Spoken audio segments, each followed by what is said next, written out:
whom do you consider great person? This is an important question for the people like you. कि आप किनको महान मानते हो, किनको महान व्यक्ति के रूप में स्थापित करते हो? Whom do you consider as great person in society? In my opinion, the person who is able to follow the great values, who is able to revive and re-establish values of life, therefore we don't tell Akbar the Great or Shivaji the Great or someone else the great. We tell Ashoka the Great because he chose non-violence. हम सभी अशोक के आगे महान शब्द का इस्तेमाल करते क्योंकि उन्होंने नॉन वायलेंस का रास्ता अपनाया, अहिंसा का रास्ता अपनाया, युद्ध के बाद हमेशा के लिए हथियार छोड़ा, तो वो महान बन गए और हम उनको महान मानते हैं। हर व्यक्ति उनको महान मानता है। और भी बहुत लोग हुए, पर बाकी लोगों के आगे महान लगाते हुए हम झिझकते हैं, लेकिन अकबर के नाम, अशोक के नाम के आगे महान लगाते हुए हमें बड़ा आनंद मिलता है, क्योंकि एक ऐसा व्यक्ति जिसने हमेशा के लिए हथियार छोड़ दिए, अहिंसा का रास्ता अपनाया और पूरी दुनिया में अहिंसा फैलाने के लिए प्रण कर लिया, वो महान बन गया। तो ये अशोक ने जिस तरह से जीवन मूल्यों को स्थापित किया, समाज के अंदर अहिंसा को पुनः स्थापित किया, समाज के अंदर अहिंसा को महत्वपूर्ण बना दिया, तो अशोक महान हो गया। तो जो व्यक्ति समाज के अंदर जीवन मूल्यों को पुनः स्थापित करे, वो महान बन जाता है। जो व्यक्ति समाज को बदल करके समाज को फिर से जीवन मूल्यों पर स्थापित करता है, वो महान बन जाता है। समाज ऊपर और नीचे, कभी ऊपर कभी नीचे होता रहता है। कभी जीवन मूल्यों का पतन हो जाता है, तो कभी समाज वापस चरम पर आ जाता है। कभी समाज में भ्रष्टाचार फैल जाता है, तो कभी समाज के अंदर क्रिएटिविटी और इनोवेशन बढ़ जाता है। तो ऊपर और नीचे चलता रहता है। लेकिन जब जब समाज नीचे जाता है, जीवन मूल्यों का पतन होता है, तब तब कोई न कोई व्यक्ति आता है और उस समाज को फिर से जीवन मूल्यों पर स्थापित करता है, समाज के अंदर प्रॉपर सोशल ऑर्डर स्थापित करता है, tries to create good values again in the society. ऐसा हमेशा होता है, अभी तो समाज चलता रहता है, ऊपर नीचे ऊपर नीचे। भगवद गीता में कहा गया है, यदा यदा ही धर्मस्य ग्लानिर्भवति भारत। जब जब भी भारत में धर्म खत्म हो जाएगा, यानी जीवन मूल्य खत्म हो जाएंगे, जीवन के आदर्श खत्म हो जाएंगे, तब तक क्या होगा? तब तक कोई न कोई आएगा, इन जीवन मूल्यों को पुनः स्थापित करेगा और वो भगवान की तरफ पूजा जाएगा, वो भगवान बन जाएगा। यानी भगवान स्वयं इंसान के रूप में अभ्युदय लेंगे उन जीवन मूल्यों को स्थापित करने। यानी हम सब के अंदर वो क्षमता है, हम सब में वो क्षमता है। हम सब लोग जीवन मूल्यों को स्थापित करने के लिए कुछ काम करेंगे, और जब हम जीवन मूल्यों को स्थापित करेंगे तो क्या होगा? हम प्रकृति के साथ होंगे, हम नेचर के साथ होंगे, हम दुनिया के साथ होंगे, और रिस्पेक्ट। दुनिया में जो कुछ भी हो रहा है, कुछ अच्छा हो रहा है, कुछ बुरा हो रहा है। जो बुरा हो रहा है वो इसलिए हो रहा है कि जो अच्छा कर सकते हैं वो मौन है। लेकिन जब आप मुखर हो जाते हैं, अपनी बात को कहते हैं, दुनिया के सामने कोई मिसाल स्थापित करते हैं, जीवन मूल्यों को स्थापित करते हैं, आपके साथ आप इस दुनिया का भी भला करते हो अपने आप के साथ। इस दुनिया का भला करते ही ये दुनिया भी आपकी मुरीद हो जाती है और आपके कार्यों की प्रशंसा होती है। ये दुनिया के नियम है कि सृष्टि के अंदर जब दिन होता है तो कहीं ना कहीं रात भी होती है, और जब रात होती है तो कहीं ना कहीं दिन भी होता है। रात के अंधेरे के समय जो सुबह की उम्मीद जगाए वही महान होता है। इस रात के अंधेरे में अगर हर व्यक्ति निराश है तो कोई ऐसा व्यक्ति जो उठ करके बोले कि इंतजार करो सुबह होने वाली है, वो व्यक्ति महान बन जाता है। जो कोई भी पॉजिटिविटी फैलाए, जो सकारात्मकता फैलाए, जो लोगों को कुछ क्रिएटिव करने के लिए प्रेरित करे, जो लोगों के अंदर हताशा को दूर करे और उनके अंदर उत्साह भर दे, वो महान बन जाता है। हम सभी के अंदर कुछ क्वालिटीज महान होने की है। हम सभी इस लायक हैं कि जब परेशानी आती है, विपत्ति आती है, हम में से कुछ लोग खड़े हो जाते हैं और प्रोत्साहन देते हैं उन लोगों को जो इन विपत्तियों से जूझ रहे होते हैं। ऐसे लोग श्रद्धा के, सम्मान के पात्र बन जाते हैं। ऐसे लोग सबके लिए आदर्श बन जाते हैं। विपरीत परिस्थितियों के बीच सकारात्मकता बनाए रखना, to create a feeling of optimism in spite of all adversity, यही तो सबसे बड़ा काम है और यही तो सीखना है। रानी रामपाल की कहानी देखिए आप। वो लड़की जिसके पास जूते चप्पल खरीदने के लिए साधन नहीं थे, किसी की टूटी हुई हॉकी स्टिक से खेल खेल के उसने हॉकी सीखी। माँ बाप से हाथ जोड़ जोड़ के परमिशन ली कि मुझे हॉकी सीखने, बिना कोई साधन, बिना कोई संसाधन, किसी से कोई शिकायत नहीं, सिर्फ मेहनत। घर में घड़ी नहीं, लेकिन इरादे इतने ऊंचे। और आज हम सबके सामने उसकी सकारात्मकता उसको कहां से कहां ले आई, उसकी ऑप्टिमिज्म उसको कहां से कहां ले आई। आज रानी रामपाल भारतीय महिला हॉकी टीम की कैप्टन है। उसकी पॉजिटिविटी हम सबके लिए एक मिसाल है दोस्तों, सबके लिए मिसाल है।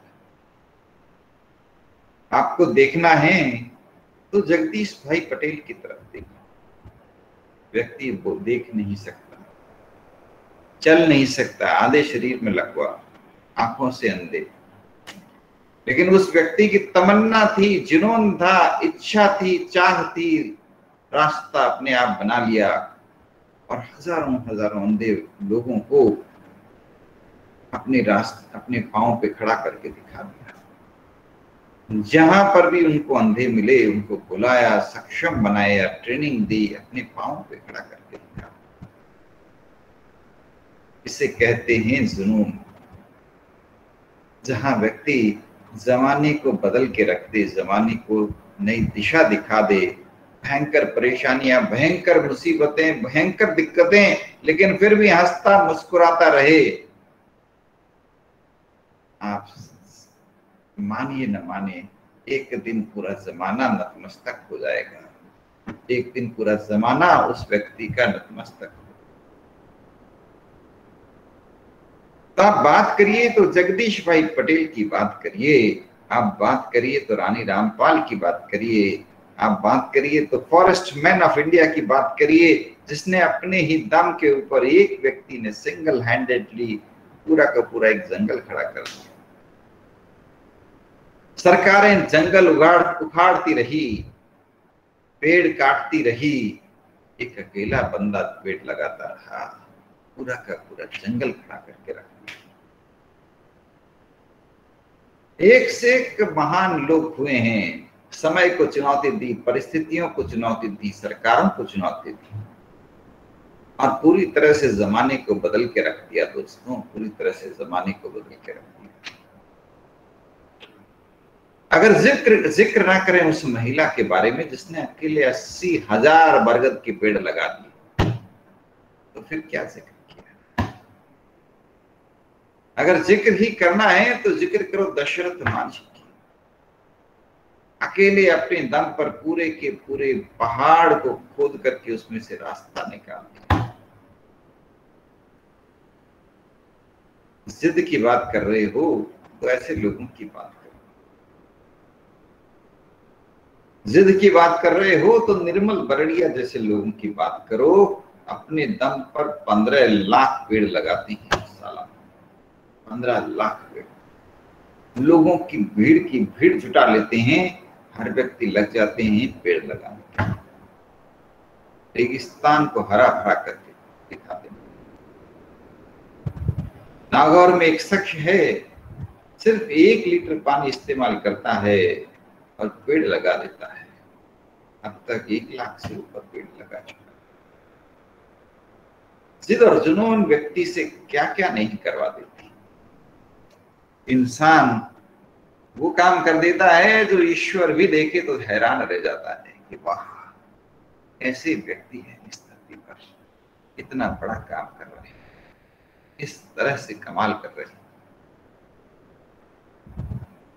किस तरह से, किस जुनून से लोग काम कर रहे हैं। अगर आप देखें तो देखते रह जाते हैं, हैरान हो जाते हैं।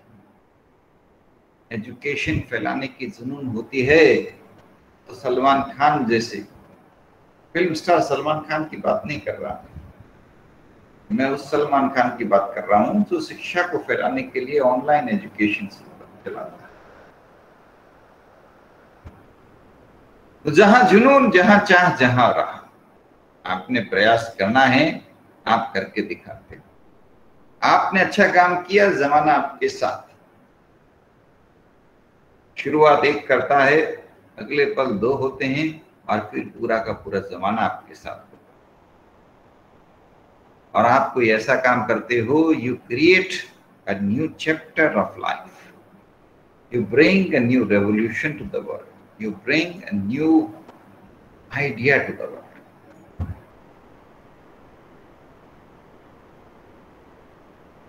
कई बार लोग कहते हैं साहब विपत्तियां आ गई, परेशानियां आ गई। आप ये भी तो देखिए कि ये विपत्तियां आती है तो इंसान में छुपे हुए महामानव आगे आ जाते हैं। कई इंसान महामानव के रूप में इस धरती पर काम करते हैं, इतना काम करते हैं, इतना अद्भुत काम करते हैं कि दुनिया हैरान रह जाती है। एक तरफ कोरोना की त्रासदी थी, एक तरफ ऐसे अनेक लोग थे जो इतना शानदार और अद्भुत काम कर रहे थे कि देखते रह जाते। ऐसे लोगों को अपने काम करने का मौका चाहिए। इधर विपत्ति आई, उधर मौका ढूंढते हैं, आ जाओ। अब देखते हैं इसमें ज्यादा हौसला है, या तो विपत्ति टिकेगी या हम टिकेंगे। देखते हैं कौन टिकता है। और आप देखिए, पहले एक बार विपत्ति आई थी, रेड क्रॉस सोसाइटी बन गई, पूरे भारत में, पूरी दुनिया में फैल गई रेड क्रॉस। एक विपत्ति ने एक रेड क्रॉस को जन्म दिया। इस बार भी विपत्ति आई कोरोना की, और आप देखिए किस तरह से लोग बढ़ चढ़ करके नवाचार करने लग गए। इतने नवाचार कर रहे हैं, इतने नवाचार कर रहे हैं। कोई नई टेक्नोलॉजी डेवलप कर रहा है, कोई लोगों की मदद कर रहा है, कोई भूखों को भोजन करा रहा है, कोई नई सोशल प्रैक्टिसेस शुरू कर रहा है। जब आप दूसरों की हेल्प करने के काम को अपना मिशन बना लेते हो, आपको बड़ा आनंद आने लग जाता है। आपको बड़ा आनंद आने लग जाता है। आप आपके लिए वही वोकेशन बन जाता है, वही प्रोफेशन बन जाता है, वही सब कुछ बन जाता है। और आप देखिए ना, इलाबेन भट्ट के बारे में मैंने आपको बताया। इलाबेन भट्ट ने अकेले 30 लाख महिलाओं को सेल्फ हेल्प ग्रुप के रूप में ऑर्गेनाइज कर दिया। She has organized more than 30 lakh women as self-help groups through her organization Seva, Self-Employed Women's Association. Amazing work. Mohammad Yunus ने 2.5 लाख से ज्यादा भिखमंगों को एंटरप्रेन्योर बना दिया। इम्पॉसिबल वर्क, इतना बड़ा काम कर दिया। सरकारें इतना काम नहीं कर पाती जितना इंडिविजुअल्स ने काम कर दिया, जिसने भी जो चाहा करके दिखा दिया। आईकेन ने सारी दुनिया के सरकारों को मजबूर कर दिया कि आप mass destruction equipments, mass destruction weapons के ऊपर पैसा खर्च करना बंद करो, उस पैसे को गरीबों के कल्याण के लिए लगाओ। इतनी अच्छी बात थी। हालांकि सफलता पूरी नहीं मिल पाती, लेकिन आपने काम की कोशिश की, एक नवाचार करने की कोशिश की, एक अच्छा काम करने की कोशिश की। जितनी तारीफ की जाए काम। आपके सामने है एक से एक बढ़कर के शानदार काम। कहीं युवा पीढ़ी है, वो स्टार्टअप लेके आ रही है, लोगों को रोजगार दिलवा रही है, स्टार्टअप के द्वारा ब्रांड्स बना रही है। और कहीं ऐसे लोग भी हैं जो भारत के हुनर को सलाम कर रहे हैं, लुप्त हो रहे हुनर को बचाने की कोशिश कर रहे हैं। तो इन सब का जिक्र आवश्यक है आज। इन सबको सलाम करने की जरूरत है। आप सब लोग युवा पीढ़ी हैं, और युवा पीढ़ी मतलब आप सबके पास ये अपॉर्चुनिटी है। आप सब लोग चाहें तो सोशल एंटरप्रेन्योर बन सकते हैं। आप सब लोग चाहें सोसाइटी को बदल सकते हैं। आप सब लोग चाहें सोसाइटी में वापस अमन और चैन लाने के लिए, डेवलपमेंट के लिए, एम्प्लॉयबिलिटी के लिए, हेल्थ केयर के लिए, एजुकेशन के लिए, सेल्फ डेवलपमेंट के लिए, डिसिप्लिन के लिए कुछ नवाचार कर सकते हैं। वो नवाचार आपको भी पहचान देगा, समाज को भी बदल के रख देगा। What is society? Society is collective expression of you people. If you decide I have to do something great, everybody starts doing it, and then the society is transformed. फिर सोसाइटी बदल जाएगी, कुछ अलग बन जाएगी, कुछ अच्छी बन जाएगी। और अगर आप इस सोसाइटी के प्रति इग्नोरेंट हैं, इसको इग्नोर करते हैं, इसकी तरफ ध्यान ही नहीं देते, आपकी ये शानदार सोसाइटी अपने आप खत्म हो जाएगी। You have to take responsibility and you have to help your own society. Try to help your society. Try to revive your society.